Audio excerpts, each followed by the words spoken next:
It is Dr. Erin from Los Angeles. I'm super excited for today because we're going to talk about the truth of recovery and really the 4 principles to set yourself free. Okay, so here is the deal.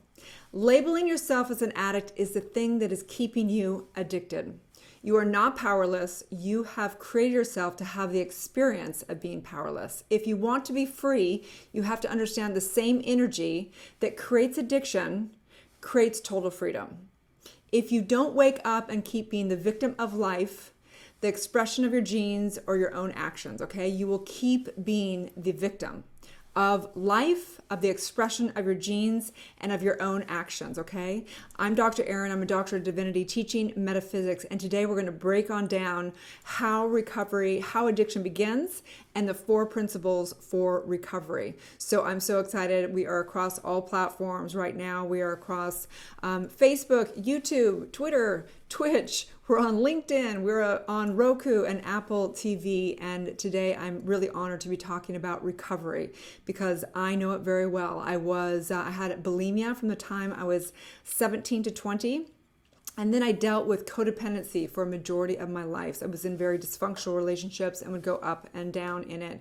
And then as I began to basically get to the place where I, started recovering, I actually began to work with addicts. And I found myself in a really horrific relationship with an addict. And bless his heart, I have said my prayers and totally know the perfection of the perfect embodiment of it takes 2 to tango. So I am no longer a victim of any of that story, if you will. But what happened was I began to go to 12-step meetings a lot between my own recovery and between of course, being in that dysfunctional relationship with an addict, and then also stepping into ministry. And part of our work, as you will, our research was we had to actually go into the 12-step meetings and really, just understand and really experience all the different things. So I ended up going into 12-step for addiction, into codependency, into the one on money, sex and love addiction, all of them, because we had to do research projects on it in ministerial school.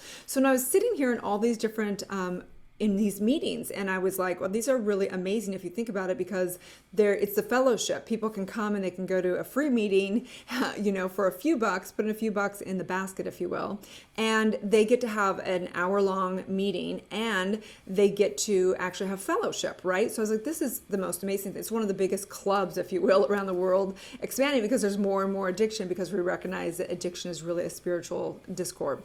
So what happened, though, is I was sitting there one day and I thought, this is cool, but the 12-step no longer works for me, because the fact that people have to label themselves and say, hi, I'm so-and-so, I'm an alcoholic, hi, I'm so-and-so, I'm a love addict, is the exact thing that is keeping them energizing, because the entire work in spiritual work is going back to that true identity that I am. So if we're constantly restating over and over again, I am an alcoholic, I am a love addict, I am a bulimic, I am whatever it is, it's the exact thing that is keeping it into recreation every single day.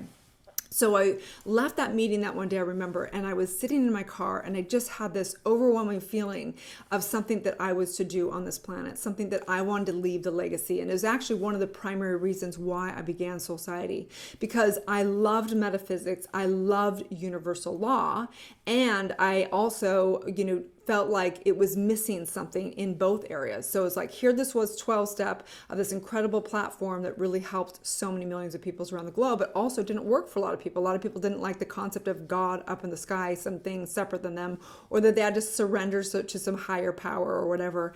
And then also the New Thought and Science of Mind. I loved that, but I also felt like it wasn't dealing with having like ongoing community as much. It was like just Sunday and just Wednesday and things like that.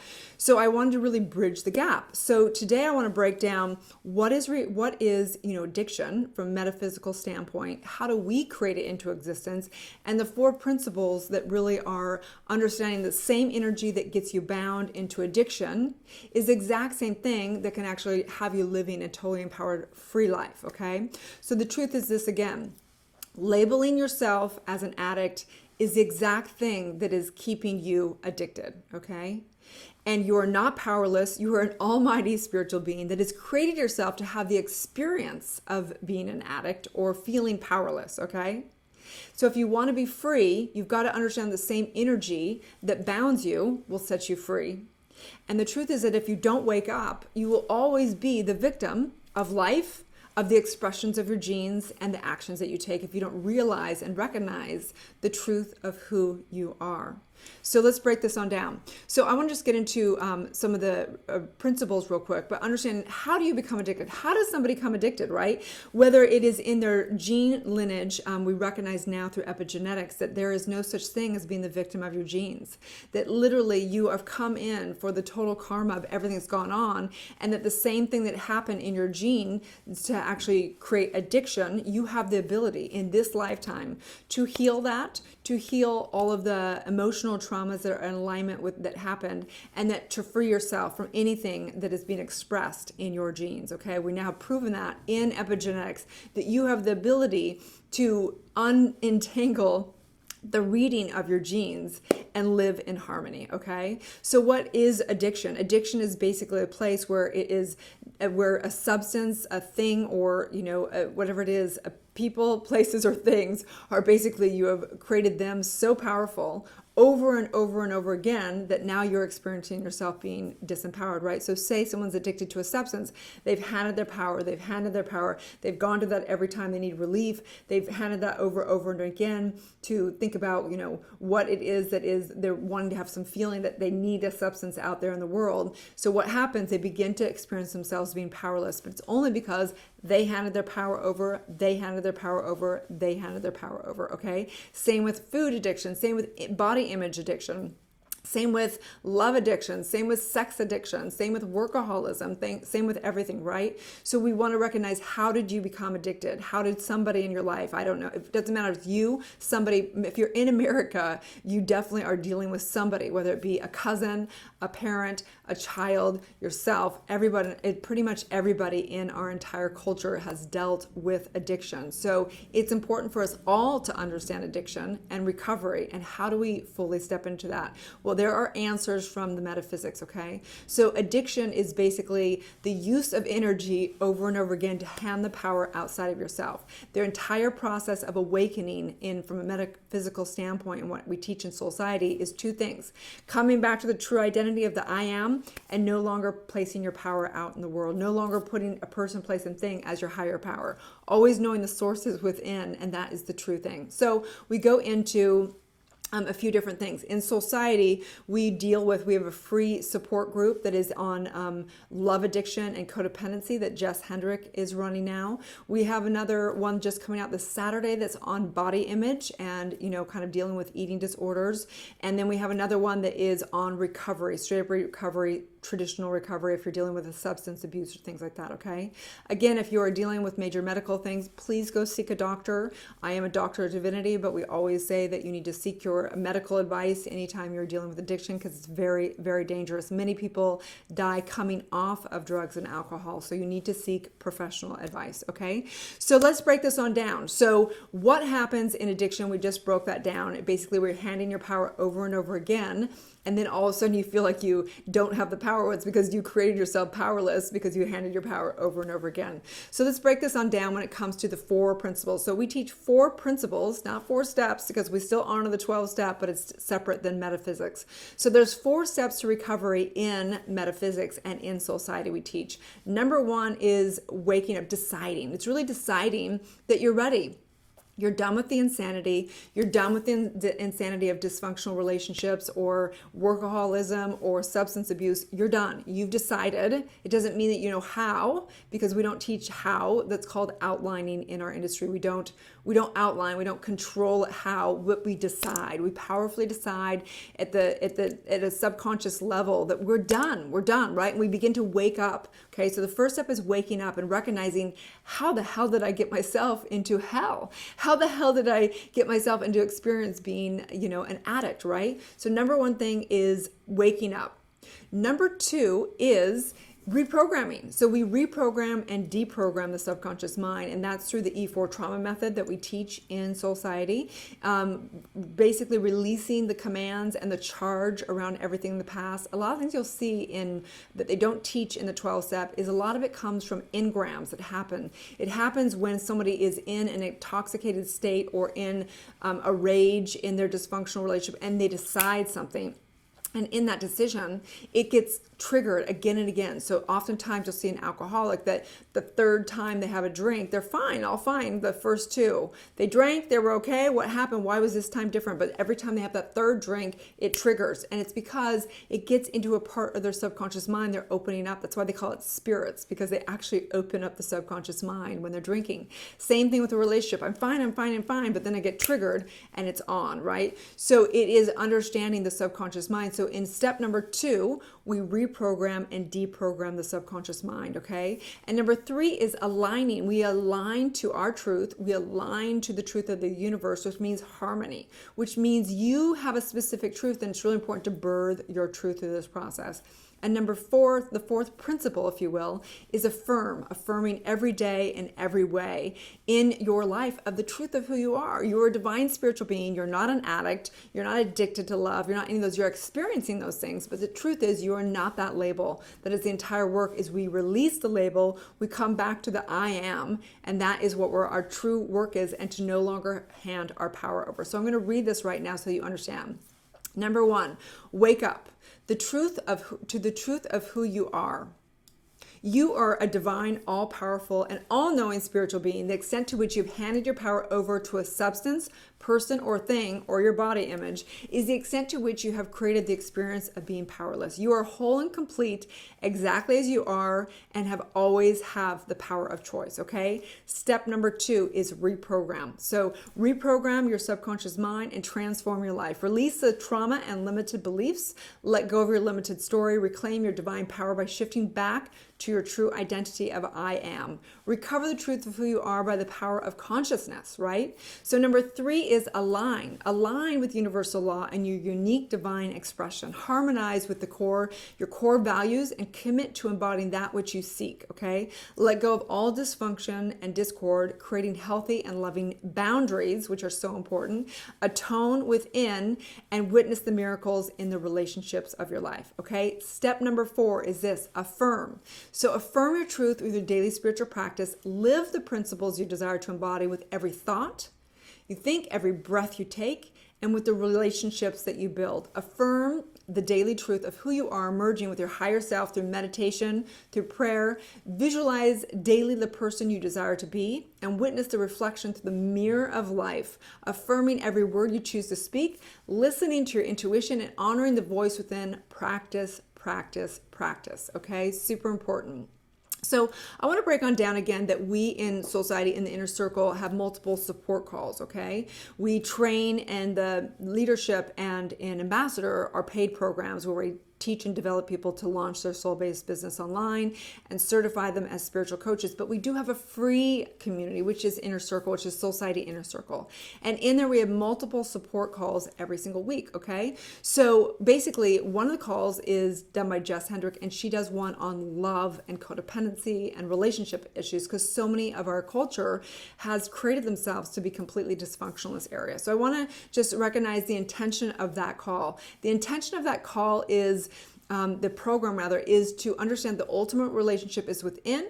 All other relationships are the projection and reflection of your ability or inability to love. All of life. Life is a relationship, okay? And so she gets into this of how to basically break it on down from a metaphysical standpoint of how to overcome dysfunctional relationships, okay? If you're dealing with body image addiction, right, whether it be a food addiction or just, overeating, or also like getting to the place where you walk by the mirror every single day and you hate yourself, you only focus on what you don't like, okay? So addiction can come in, of course, substance abuse. It can come in workaholism. It can also come in eating disorders. It can become in love addiction, sex addiction. It doesn't matter. It's all the same thing. It all is what we're creating over and over and handing our power over to outside of ourselves. So the body image one will be held on Saturdays by Heather Moore right now. She's just beginning this, and it is the opening opening statement of this one is the intention of this program is to awaken to extraordinary self-love, self-acceptance, and self-expression of body image. We recognize that we're not our body. We're divine spiritual beings choosing to experience having a body and using this temple as a means to experience the depths of our soul in form. So we recognize that our relationship with the body is the perfect reflection of our ability or inability to love ourselves, okay? We recognize that the extent to which we accept or resist our body is the extent to which we will experience freedom or dysfunction, okay? So, and in this divine acceptance, we choose to not judge our body, but rather experience the body, listen to the wisdom of the body, honor the body, and create via the body for the highest expression of ourselves. We recognize our oneness reflected in an image of spirit, mind, and body. Today we celebrate our divine temple, the ultimate image, the holy body, okay? And then lastly, so just going back to recovery, there are 4 principles that we practice in Soulciety. We don't want to take away from the 12-step. We honor their program and we know perfect. The only issue is that we do not declare ourselves as an alcoholic. We do not declare ourselves as a love addict.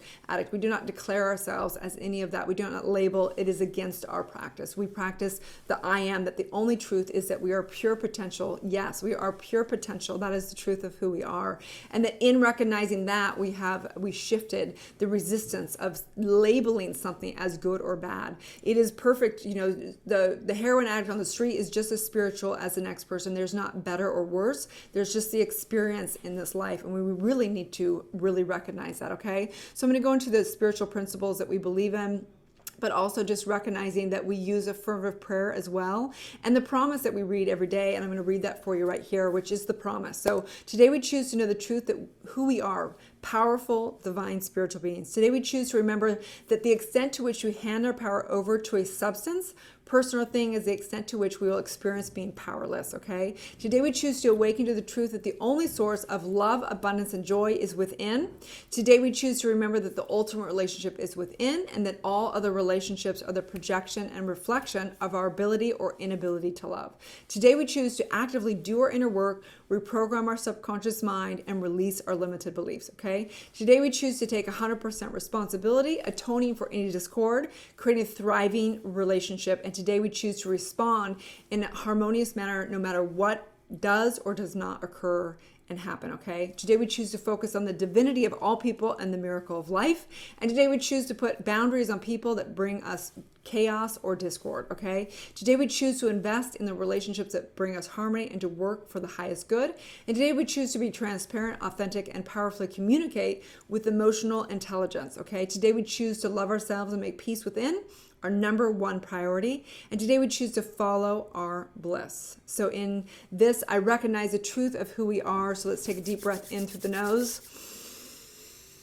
And exhaling out, I recognize the oneness that we are, the greatness that we are, this one divine power that can create discord and addiction, and that same divine one power that can create freedom, expression, and love, and total joy in our life. I recognize right here that it's all one source, this divine source, spirit, the truth of who you are, spirituality, yes, and today we decide powerfully, that's right. And in this, I unify, I recognize I am that source, that same source lives and breathes as me, that infinite potential that I am, that you are, that we all are. And in this, I declare and decide right here and right now that I am free of all discord, that I choose right now to take the actions and get the help and know whatever it is that I need to experience my freedom, that I no longer place any power outside myself to any person, place, or thing, that the only source is within. And so I recognize that this is all of our work. We are all addicts. Anywhere that we are not recognizing ourselves as the I am, it means we need to recover the truth of who we are. And I decide that right here and right now. And in gratitude, I know when I feel the oneness that I am, that greatness, that all-knowingness, and I recognize and see that for so many amazing, incredible, extraordinary spiritual leaders and spiritual coaches and ministers and spiritual practitioners and healers and light workers and everyone embodying this to transcend this world as we know it, giving the choice to each and every one here. And so I release, knowing my word is law. It is done, as together we say, and so it is. Okay, you guys, so today we talked about recovery, the truth of recovery. And basically the truth is that you always have choice. The same energy that bound you sets you free, and only you can do that, okay? So we went through everything from love addiction, codependency, and all that. That call is in Inner Circle. It is free. It is a support group in there. We also went over body image recovery, and that is also a free hour-long support call in Inner Circle. You can join there as well. And then finally, of course, we dealt with addiction, all different types, workaholism, addiction, substance, you name it, we did it. Super important to recognize that. And then we have a Q&A today, just a quick Q&A on here, which is, the question is, when should a family do an intervention? So number one, you always should get medical help or legal help, because I am a doctor of divinity and always have to refer back to the law and make sure we're doing the right thing. But I have my own personal thought on that, and that is that working with addicts for years, there's one thing that I used to do very wrong. I was totally did this, was make the addict wrong, threaten them with things, tell them that what they're doing is wrong, and judge it. And the truth is that whether you're a family member or not, you don't have that right. You don't have the right to judge, in that it will just come back and bite you in the ass, okay? So doing an intervention is really about empowering the person and allowing them choices. And I recognize if they're on a bunch of drugs, maybe they don't have that, ability to choose. So it's really a personal choice as a family, and I honor that for each and every person. I personally have recognized that the addict really doesn't like to be shamed, and as soon as they're shamed, they're going to take on that identity of shame, and it happens over and over again. So when should a family do an intervention? When they have come together collectively as a family and made that choice for themselves. After they've gotten medical advice, after they've looked into the options, I think it's important to make the decision fully for yourself, know what is going to happen, and not place blame or shame ever on the addict or anyone dealing with anything. Same with if a friend is going through love addiction and they keep coming back to you over and over again, basically complaining about their relationship. There's a point in time that you have to recognize the perfection of whatever they're going through, and it's time to just allow them that process. You don't need to make them wrong. You don't need to gossip behind their back. You don't need to try and fix or change them. You need to recognize that they're going through whatever lesson they have to. They may become the most world-renowned spiritual leader in helping people in recovery, and they need to go through what they're going through to be able to learn the lessons that they're going through, okay? So when should you do an intervention?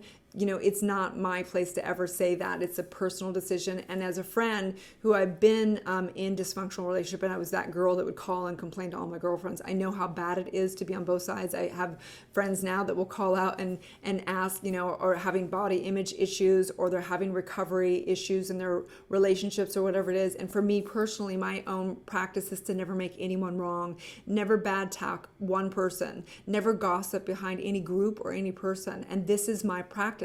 And I may not be perfect, and I'm evolving just like you and everyone else, but it's imperative and recognize that the people that gossip behind people's back, the people that talk bad about addicts, the people that talk bad about people that are dealing with, eating disorders or whatever, or blah, blah, blah, and they're trying to figure it out and fix it and change it and all this stuff. It's just really, you got to let it go. It's not your place. It's handing it over to universal law, letting people know that you're there for them, and also placing boundaries. I've had to tell people that I get that you're going through whatever you're going through in your relationship, and I respect that. I'm here for you when you want to actually decide to recover, but I can't be here for you to just hear your complaining over and over again, okay? So it's really important, and I think that if you're wanting to step into being a leader, I think it's important to recognize and not energize when other people are complaining, not energize when people are gossiping behind other people's back, not energize when people are trying to fix, change, and make people wrong that are dealing with addiction. It is our responsibility as the greatest leaders. You just don't focus on what's wrong. You focus on what you are creating. That's the only thing you ever focus on. And I watch it and I witness it over and over again. Believe me, I've witnessed it in holding a community and seeing how one little seed will start putting negativity in the group, and it's like a virus, okay? So you need to get the virus out of your life. You need to get the virus out of your world, okay? So if you're around a bunch of addicts and you're trying to decide to recover your life, and you're around a bunch of people that are influencing you to stay in your cycle, you've got to remove yourself from that environment as well. So environment's super important to know the truth that you will prevail when you choose to always focus on the truth, when you always choose to focus on what you do want to create, and knowing that life is not perfect, people are not perfect, communities are not perfect, but there is a place where the positive outweighs the negative, and it's for you to decide that and create and step into leadership in that, okay? So again, we have free meetings in Inner Circle. We have a free, brand new free body image weekly call that's free there. We have a free call on love addiction and codependency. We have a free call on recovery and on metaphysics and universal law. Not all the calls are on recovery. A lot of the calls are just on spiritual universal law, getting your mind right, helping you transform and step more and more into your power in your personal and professional life, okay? So you can go there at soulsociety.com Inner Circle. You can go into my bio across all social media and go to Soul Society and join the free group there as well, okay, you guys? Have a beautiful day. I just know today is a great day. If you're coming on this stream for the very first time, whether you're on Roku TV, if you're on social media right now, if you're on YouTube, if you're on Twitter, if you're on Twitch, any of these things, we're across all boards right here. My name is Dr. Erin. I'm a doctor of divinity. I teach universal law and spiritual truth. I teach the metaphysics of life, and we are also opening officially Global Truth, New Thought Global. And we are going to be certifying people as spiritual practitioners, ministers, and I've been invited to do the doctorate program. So it's going to be a very, very exciting next year. A lot of work ahead. Knowing the truth will set you free. So here you go, you guys. May you live your truth, and that's all I know, you guys. Live your truth. You got to do it, okay? Big hugs. Love you so much.